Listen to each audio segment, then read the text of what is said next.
My sister Vivienne saved 247 lives at 35,000 feet while wearing pajamas and fuzzy slippers. But here's the thing. She wasn't even supposed to be on that plane. Vivienne Chen is my younger sister, and at 28 she's already been flying commercial jets for 6 years. This is the same girl who used to hide under airplane seats during family vacations, absolutely terrified of flying. But Vivienne has this stubborn streak. When something scares her, she doesn't run from it. She conquers it.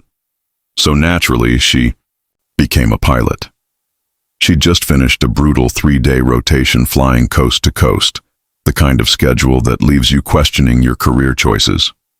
Her eyes were bloodshot from early morning departures and late-night arrivals. All she wanted was to get home to Seattle, crash on her couch, and sleep for 12 straight hours before our family's Sunday dinner. The airline had her deadheading on Flight 892, pilot speak for getting a free ride home as a passenger instead of working. She threw on her most comfortable travel outfit, soft gray joggers, an oversized navy hoodie that used to be our dad's, and those ridiculous pink fuzzy slippers she'd gotten as a joke Christmas gift but secretly loved. Vivienne settled into seat 12B, middle seat between a nervous businessman clutching his briefcase and a college kid with noise-canceling headphones. She stuffed her pilot bag under the seat, the one with all her credentials and manuals, and was asleep before the safety demonstration even started. What happened next turned a routine red-eye flight into the most terrifying and incredible night of her life. Because sometimes the universe puts you exactly where you need to be, even when you're wearing pajamas and questioning everything you thought you knew about yourself. The plane was carrying 247 souls that night. Families heading home, business travelers, college students, elderly couples visiting grandchildren. None of them had any idea that their lives would soon depend on the exhausted young woman in fuzzy slippers sleeping peacefully in row 12. And Vivienne had no idea that in just 2 hours, she'd be facing the most challenging moment of her entire aviation career. Let me tell you about my sister. Vivienne didn't just stumble into aviation, she fought her way there. After college, she spent 2 years as a flight instructor, living on ramen noodles and determination. She'd call me every week, exhausted but excited, talking about crosswind, landings and instrument approaches like other people discuss their favorite TV shows. When she finally got hired by Pacific Airways, she was one of only 3 women in her pilot training class of 40. The jokes, the doubts, the constant need to prove herself. She handled it all with this quiet confidence that amazed me. But lately, something had been eating at her. 3 weeks before this flight, Vivienne had a rough landing in Chicago during a thunderstorm. Nothing dangerous, just a harder touchdown than she liked. It shook her confidence in a way I'd never seen before. She started second-guessing herself, calling Dad at all hours, asking if she was really cut out for this job. Our father, Captain Coleman Chen, flew Navy jets for 20 years before transitioning to commercial aviation. He kept telling Vivienne that every great pilot has moments of doubt, that it's what separates the careful ones from the reckless ones. But I could see she wasn't buying it. This particular week had been brutal for her. Monday she flew San Francisco to Miami with a 2-hour delay due to fog. Tuesday was Miami to Denver with severe turbulence that had half the passengers sick. Wednesday should have been her day off, but she got called in last minute to cover a sick colleague's Denver to Phoenix route. She texted me from the Denver airport, "I'm dead on my feet. Can't wait to be horizontal for 5 straight hours." She almost drove home instead of taking the flight, but her car was in Seattle and she couldn't afford the parking fees for another week. Our family has this tradition, Sunday dinners at Dad's house where we all gather to decompress from the week. Vivienne never misses them. It's her anchor, the one constant in a job that has her living out of hotels and eating airport food. She'd promised Dad she'd be there early to help him cook his famous Korean beef stew, the recipe our grandmother taught him. These dinners mean everything to our family, especially since Mom passed away 4 years ago. Dad looks forward to them all week, and Vivienne knows it. Here's what makes this story so incredible. Vivienne almost didn't take this flight. She was supposed to fly home Tuesday night, but that got canceled due to crew scheduling issues. Then she was supposed to drive Wednesday morning, but her car wouldn't start. The only reason she ended up on Flight 892 was because a colleague offered to swap flights with her at the last minute. As she settled into that middle seat, Vivian was thinking about everything except flying. She was worried about disappointing Dad if she arrived late for dinner. She was questioning whether she'd made the right career choice. She was wondering if the passenger next to her could tell she was a pilot, and hoping he wouldn't ask her about turbulence or why planes make certain sounds. She pulled her hood up, tucked her hands into her sleeves, and closed her eyes. The businessman beside her was reading financial reports. The college student was watching a movie on his tablet. The flight attendants were going through their routine service preparations. Everyone was settling in for what they expected to be a perfectly ordinary overnight flight. The captain's voice came over the intercom with the standard welcome message. Vivian barely heard it. She was already drifting off, her body finally relaxing for the first time in days. The plane climbed smoothly through the night sky, Denver's lights fading below them. Everything was peaceful, routine, exactly as it should be. Nobody knew that in 2 hours everything would change. Nobody knew that the tired young woman in fuzzy slippers would become the most important person on that airplane. At 1:43 a.m., Captain Martinez was reviewing weather reports when he suddenly grabbed his chest and collapsed forward onto the control panel. First Officer Reynolds watched in horror as his captain's face went gray and his breathing became shallow and erratic. For a moment, Reynolds froze completely. This was the scenario every pilot trains for but hopes never to experience. Reynolds immediately called for medical assistance while taking full control of the aircraft. The head flight attendant, Patricia Wong, rushed into the cockpit and found Captain Martinez unconscious on the floor. She began CPR while Reynolds tried to maintain his composure and continue flying the plane. What started as a medical emergency quickly became something much worse. The weather ahead had deteriorated rapidly. Seattle was now reporting near zero visibility with severe wind shear. The automatic landing system at SeaTac had gone offline for emergency maintenance, meaning any approach would have to be completed manually. Reynolds stared at the weather radar showing massive storm cells directly over their destination. His hands started shaking as he realized he was facing conditions he'd only practiced in simulators and never as the sole pilot in command. He'd logged 2,400 flight hours, but most of those were as a first officer following someone else's lead. Control, Pacific 892 requesting immediate vectors to alternate airport, Reynolds radioed, his voice cracking slightly. But air traffic? Control responded with devastating news. Every major airport within range was experiencing similar weather conditions. Portland was fogged in, Spokane was dealing with severe icing conditions, and Vancouver was backed up with diverted flights. They were running low on fuel with nowhere to go except straight into the storm at Seattle. Reynolds looked down at Captain Martinez, still unconscious despite Patricia's efforts, and felt the weight of 247 lives pressing down on him. His training told him to declare an emergency and request priority handling, but his confidence was evaporating by the minute. In the main cabin, most passengers were still asleep, unaware of the crisis unfolding in the cockpit. The gentle hum of engines and steady flight had lulled them into peaceful slumber. A few business travelers were working on laptops, casting soft blue light in the darkened cabin. The college student next to Vivian had fallen asleep with his headphones still on. But the flight attendants knew something was wrong. They could see Patricia hadn't returned from the cockpit, and the unusual radio chatter was making them nervous. The senior flight attendant, Marcus Thompson, quietly began preparing the medical equipment while trying not to alarm passengers. Reynolds made the hardest decision of his young career. He picked up the intercom handset, his voice trembling slightly as he spoke. "Ladies and gentlemen, this is First Officer Reynolds. We're experiencing a medical emergency with our captain and need any qualified pilots aboard to please identify themselves immediately. Please press your call button or notify a flight attendant." The words echoed through the cabin like a thunderclap. Passengers jolted awake, looking around in confusion and growing fear. The businessman next to Vivian dropped his papers and grabbed the armrest. "Did he just say what I think he said?" he whispered.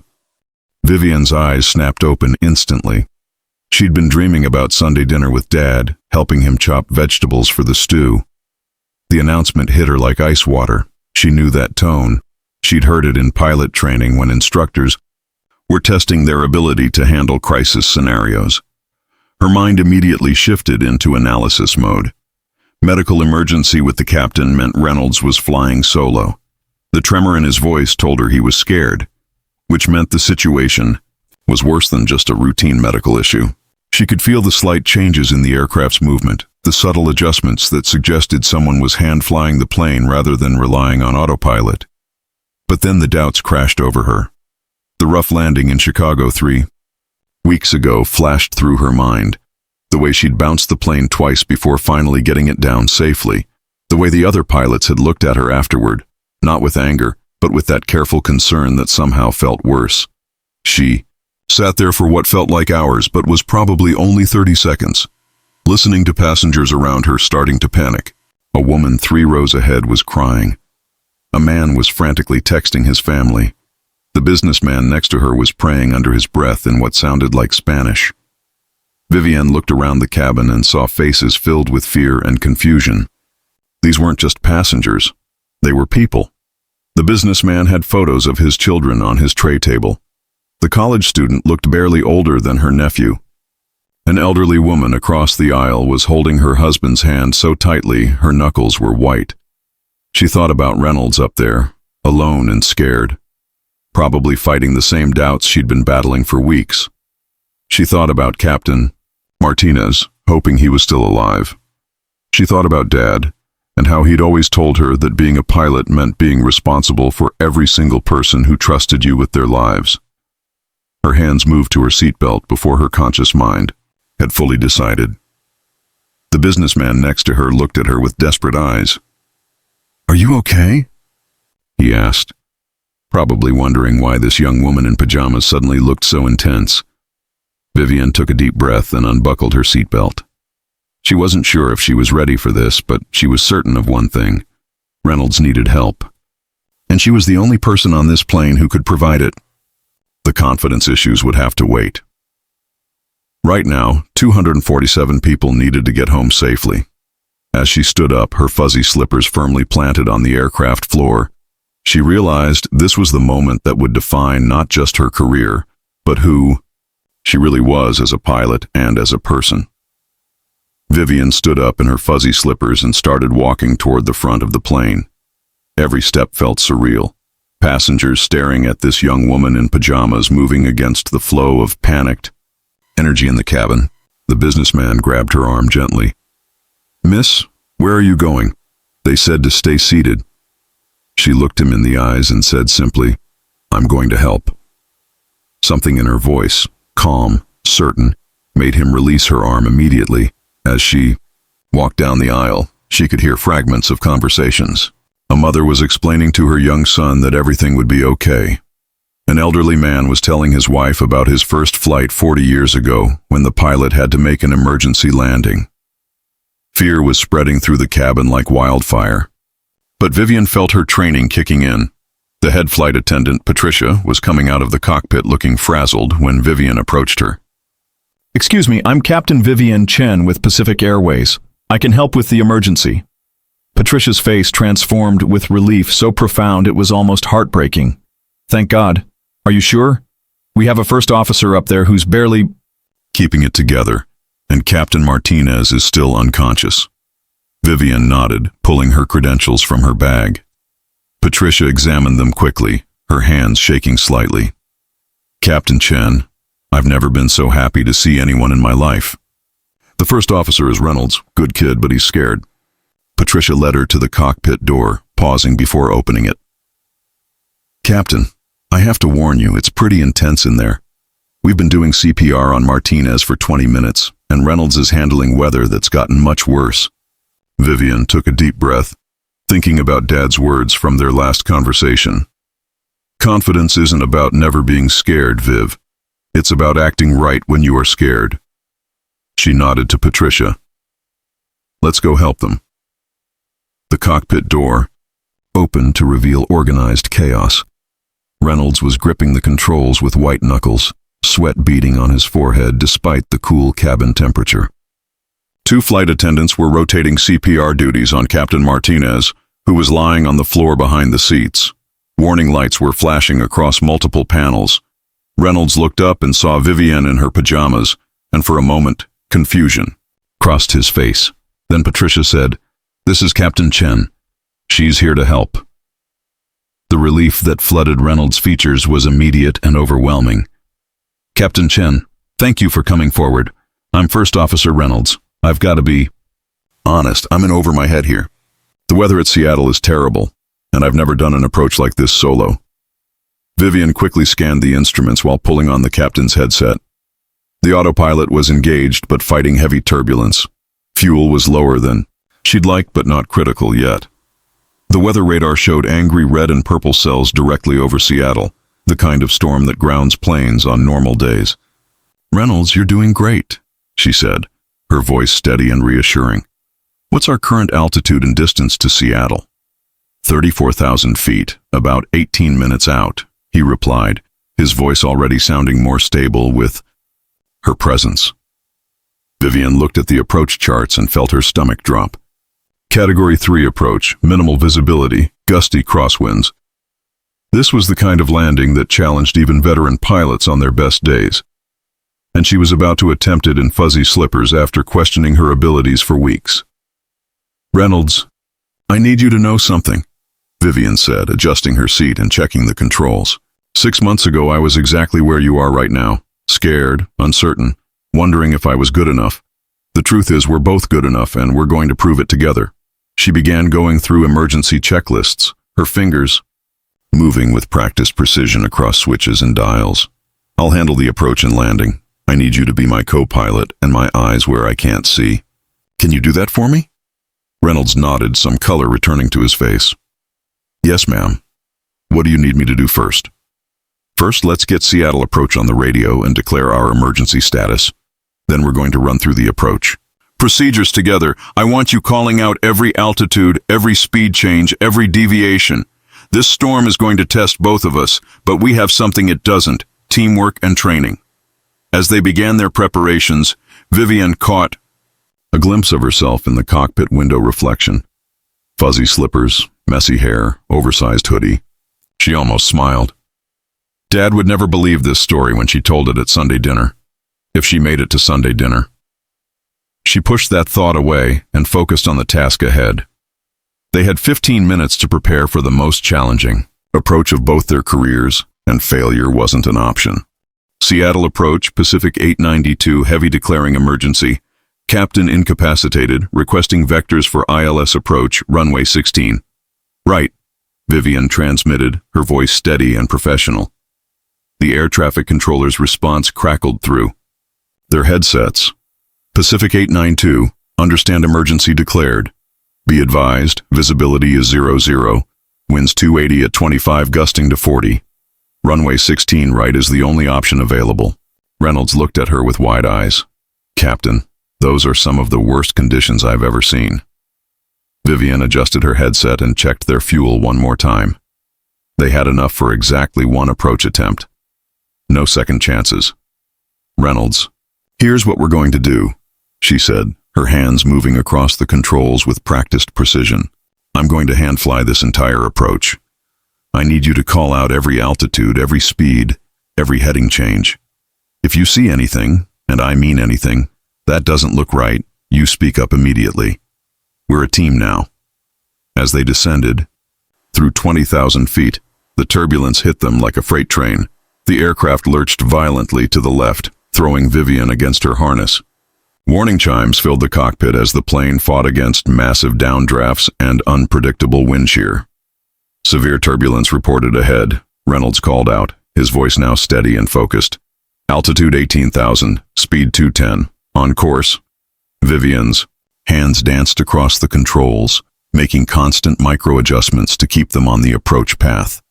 The plane bucked and rolled like an angry horse, but she held it steady through pure skill and determination. In the passenger cabin, oxygen masks had deployed as a precaution, and flight attendants were securing loose items and preparing for the worst. At 5,000 feet, they broke through the cloud layer and Vivian got her first glimpse of the runway. Lights, barely visible through sheets of rain and blowing debris. The runway looked impossibly narrow, like a thin ribbon of light in an ocean of darkness. "Runway in sight," she announced. "Reynolds, I need continuous speed and altitude calls. We're committed now." The wind caught them at 3,000 feet, pushing the plane hard to the right. Vivian countered with aggressive rudder input, her fuzzy slippers pressing firmly against the pedals. She could feel every gust, every wind shift through the controls. This was flying in its purest form. No computers, no automation, just human skill against the raw power of nature. Airspeed 165, altitude 2,000, slightly left of centerline. Reynolds called out. His voice was rock steady now, completely focused on his role. At 1,000 feet, Vivian could see emergency vehicles lining the runway, their red and blue lights cutting through the rain. The tower was calling out wind updates every few seconds. 280 at 35, gusting to 45. The crosswind was at the absolute limits of the aircraft's capabilities. 500 feet, on speed, on glide path, Reynolds announced. "You've got this, Captain." Vivian felt the plane fighting her, trying to drift right with each gust. She applied left rudder and opposite aileron, a delicate dance that required every ounce of her skill and experience. The runway was rushing up at them now, and she had maybe 10 seconds to get this right. At 100 feet, a massive gust hit them from the side. The plane rolled 15 degrees to the right, and for a terrifying moment, Vivian thought they might not make it. But her hands moved instinctively, correcting the roll and bringing the aircraft back to centerline. The main landing gear touched, down so smoothly that many passengers didn't even realize they were on the ground until they felt the engine's reverse thrust. Vivian had managed to grease the landing despite conditions that would have challenged the most experienced pilots. In perfect weather. "Pacific 892, excellent job," came the controller's voice, heavy with emotion. "Emergency vehicles are standing by." As the plane rolled to a stop, the entire cabin erupted in spontaneous applause. Passengers were crying, laughing, hugging strangers. Reynolds turned to Vivian with tears in his eyes. "Captain, that was the most incredible flying I've ever seen. You saved all of us." Vivian was shaking now that the adrenaline was wearing off. She looked down at her fuzzy slippers and started laughing, a mix of relief, exhaustion, and disbelief. "Reynolds, we saved all of us. You were perfect up there."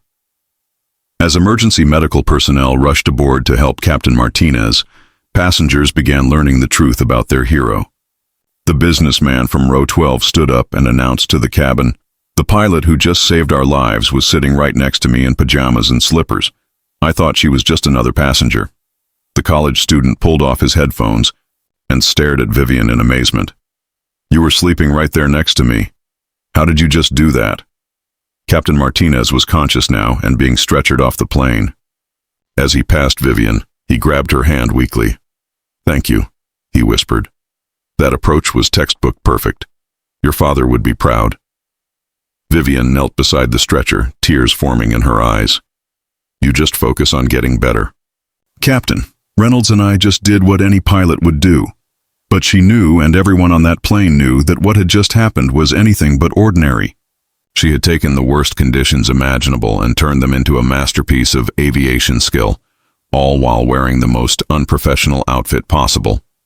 As the last passenger deplaned, each one stopping to thank her personally, Vivian realized that her confidence hadn't been broken by that rough landing in Chicago.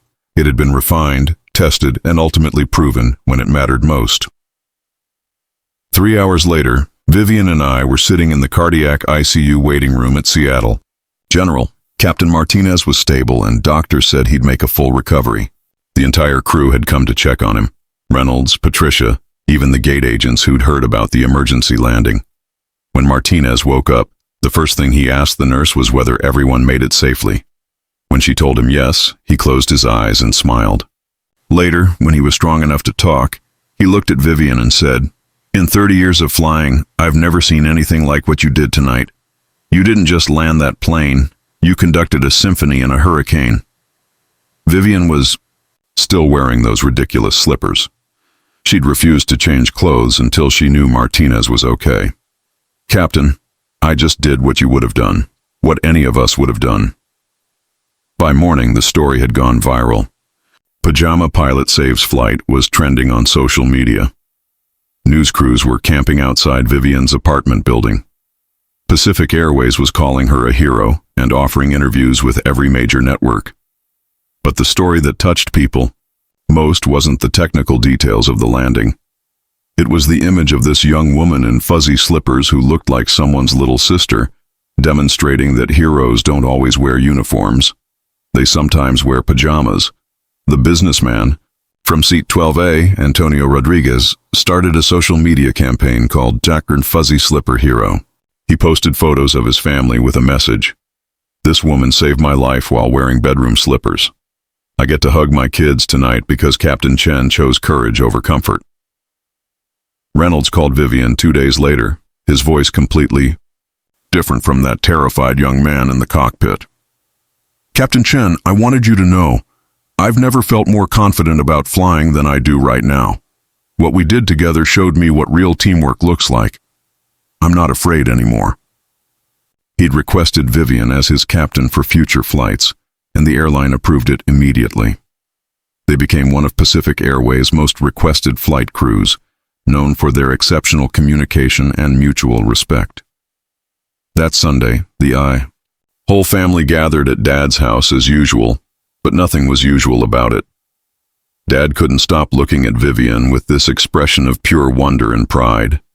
He kept shaking his head and saying, "My little girl who used to hide under airplane seats just saved 247 people." Our Uncle Trevor, a retired firefighter, raised his glass. To Vivian, who proved that heroes don't need capes, sometimes fuzzy. Slippers work just fine.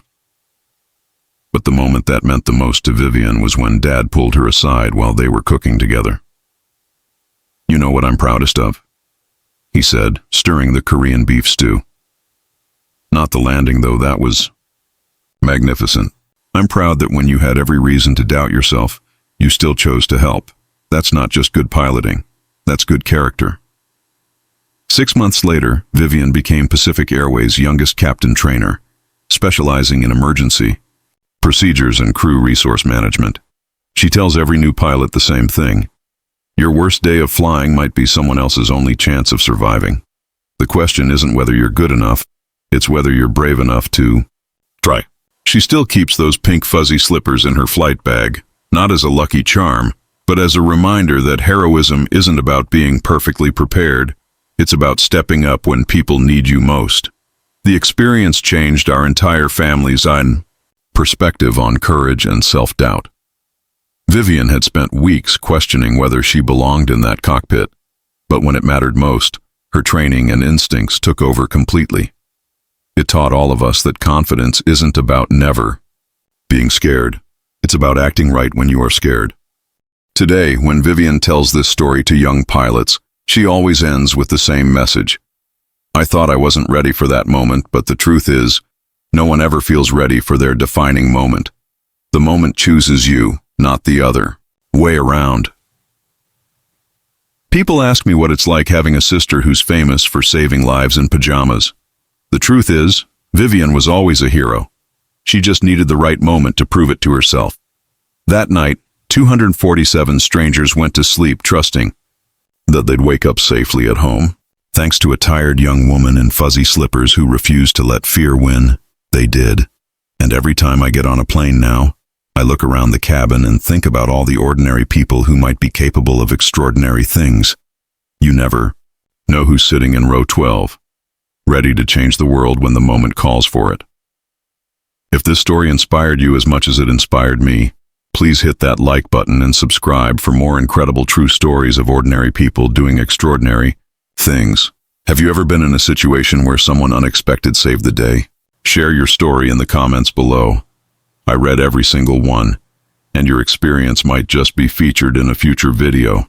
Don't forget to ring that notification bell so you never miss these amazing stories of courage, family, and the heroes hiding in plain sight all around us.